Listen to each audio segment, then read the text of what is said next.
Guys, this is just a quick update video from my 2004 Nissan 350Z twin turbo.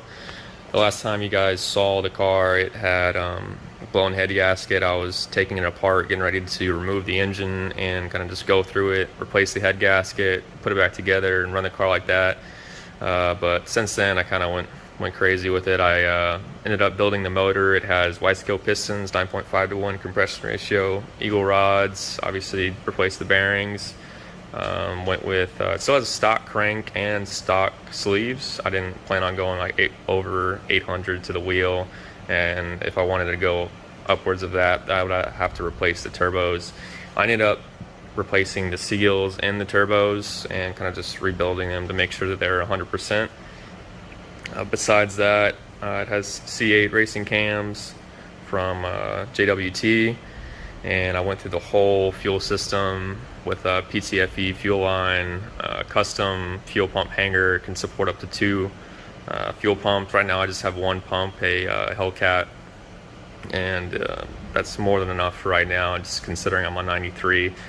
I did put a inline flex fuel sensor, so when I go over to E85 I can easily do that, and it plugged directly into my Platinum Pro ECU, so once I'm ready for that it should be pretty easy.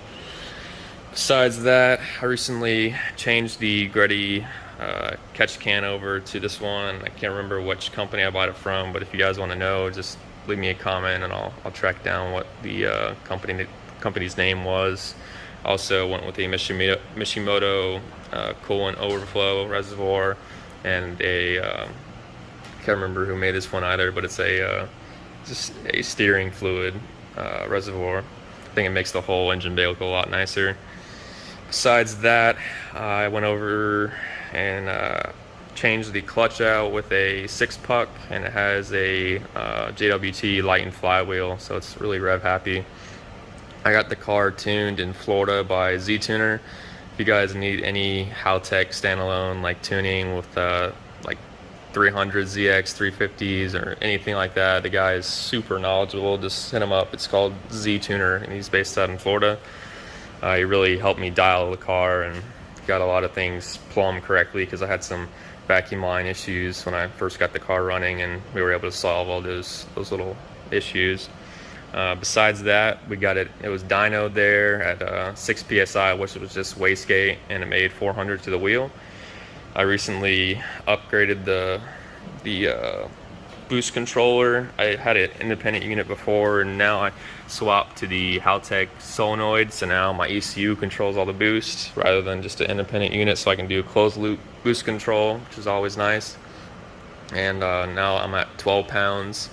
I'm not sure what it's making at that PSI, but I'm assuming it's like 480. I need a new tire. Literally 3rd, 4th, and a little bit of 5th just spins for days, so I need to go to like a Mickey Thompson slick, or at least just upgrade my my tire compound. I have done some interior mods as well. I went with a bucket seat for the driver, and I was gonna put bucket seat for the passenger as well, but the bracket was all fucked up and it made the angle all crazy, so I just decided to leave the stock seat in there until I get the new bracket. Obviously I had to go with the harness bar for the bucket seat, and then harnesses. I did end up getting the new IC7 Haltech display. I think it makes the interior look a lot nicer, and I ended up getting rid of the cubby, and I made my own custom mount and kind of finished piece, and I think it came out really good. I still have my Defi gauges and my Kenwood unit. Let me turn the power on so you can see the display.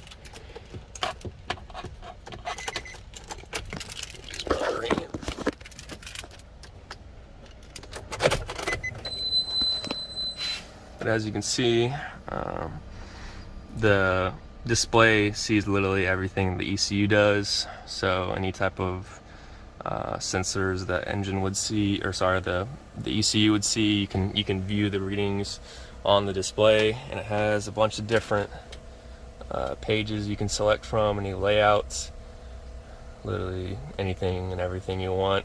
They also have a software you can download on your computer to make your own custom layout. And I still have the turbo timer just to keep those turbos nice and cool once you're done driving. I swapped the oil pump to a HR style one, so it gives you a little bit more oil pressure.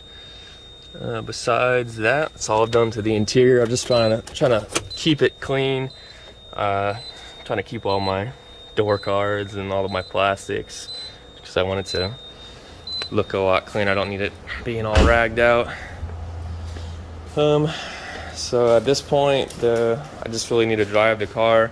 I only have like 500 miles on the car since I've built the motor, and obviously to upgrade my tire compound just so I can keep the power on to the ground rather than just spinning the tires. And I think that's really about it. If you guys have any questions about any specifics of the build or any parts, just hit me up in the comments section. That's really it. I appreciate you guys watching, and peace out.